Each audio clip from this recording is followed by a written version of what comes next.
আমরা 1971-এ যখন দেশ স্বাধীন হলো, স্বাধীন হওয়ার পর 16ই ডিসেম্বরের পর একটা বাহিনীর উদ্ভব ঘটলো। এটাকে আমরা তখন বলতাম 16 ডিভিশন, ভুয়া মুক্তিযোদ্ধা। এবার 5ই আগস্টের পরে আবার আরেকটা উদ্ভব ঘটেছে, ভুয়া সমন্বয়ক। আমার মনে হয় আমাদের এই দুর্নীতির বিরুদ্ধে আমাদের যে অভিযান, চলেন না আমরা এটা ভুয়া দিয়ে শুরু করি, এবং প্রথমটা শুরু হোক দুদকের ভুয়া চেয়ারম্যানের বিরুদ্ধে। যারা দুদকের ভুয়া চেয়ারম্যানের সাক্ষাৎ পাবেন, এমনকি প্রকৃত চেয়ারম্যানকেও যদি দুর্নীতিতে পান, সবার আগে তাকে ধরবেন। এভাবে আমাদের কাজ শুরু হোক। আমাদের আজকের যে এই গণশুনানি, এটার উদ্দেশ্য কোনোভাবেই কাউকে ছোট করা কিংবা কাউকে বড় করা নয়।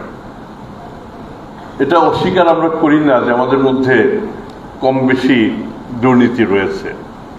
ঘুষ জ্ঞাতে অজ্ঞাতে, কেউ টাকায় কেউ দ্রব্যে গ্রহণ করে থাকি।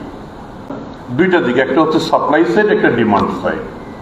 ডিমান্ড সাইডে যিনি সেবা দাতা তিনি বলবেন যে আমাকে কিছু ঘুষ দিতে হবে, আর সাপ্লাই সাইডে যিনি আছেন সেবা গ্রহীতা তিনি এগিয়ে নিয়ে যাবেন, আমি কিছু ঘুষ দেব, আপনি কাজটা করে দেন।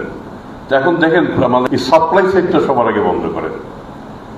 সাপ্লাই সাইড যদি বন্ধ হয়, ডিমান্ড সাইড বন্ধ না হয় কোনো উপায় নেই। আমরা একটা বিশাল পরিবর্তনের মধ্য দিয়ে এই জায়গাতে এসেছি। যে পরিবর্তনটা ঘটেছে সেই পরিবর্তনটা ছিল একটা বৈষম্যমূলক সমাজের বিরুদ্ধে। তো বৈষম্যের সূত্রপাত কোথায় আমরা যদি খুব ভালো করে দেখি, এই দুর্নীতি হচ্ছে বৈষম্য সৃষ্টি করে।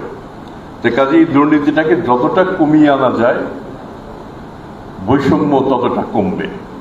আমরা বিশ্বাস করি এ ব্যাপারে মৌলভীবাজার একটি অগ্রগণ্য ভূমিকা রাখতে পারবে। এবং আমার কাছে এটাও ভালো লাগছে, এবং আমি আশা করি যে যদি আমরা মৌলভীবাজারকে দুর্নীতিমুক্ত জেলা ঘোষণা করতে পারি, এটা মৌলভীবাজারের জন্য যেরকম আনন্দপ্রদ হবে। আর আরেকটা শুনলেনি তো আমার দুর্ভাগ্য যে এখানে সংসার শুরু করতে পারিনি। আমরা বিশ্বাস করি যে আজকের আমাদের যে গণশুনানি, এটা সাফল্যমণ্ডিত হবে। এটা শুধুমাত্র একটা উপলক্ষ। মূল উদ্দেশ্য হচ্ছে যে এরকম গণশুনানি আমাদের এখানে যেমন করছি, এটা তো আপনার অফিসে আপনি নিজেই করতে পারেন। যারা সরকারি প্রতিষ্ঠানের প্রধান, আপনার অফিসে একটা দিন খোলা রাখেন না, একটা দিনের কিছুটা অংশ আজকে যারা সেবা প্রত্যাশী, যারা অভিযোগকারী, তারা আসবেন, তারা তাদের কথা বলবেন, তাদের কথা শুনবেন, শুনে তার সমস্যাটা তাৎক্ষণিক একটা সমাধান দেবেন। কোনো কোনো ক্ষেত্রে তাৎক্ষণিক সমাধান হয় না, যেসব জায়গাতে মামলা মোকদ্দমা আছে সেখানে অনেক ক্ষেত্রে আমাদের আদালতের উপর নির্ভর করতে হয়। কিন্তু অনেকগুলি বিষয় আছে যে বিষয়গুলি আসলেই তাৎক্ষণিক সমাধান দেওয়া সম্ভব। আপনার অফিসে, আমার অফিসে এরকম দুই একজন দুর্বৃত্ত যে নেই, এটা আমরা অস্বীকার করবো না।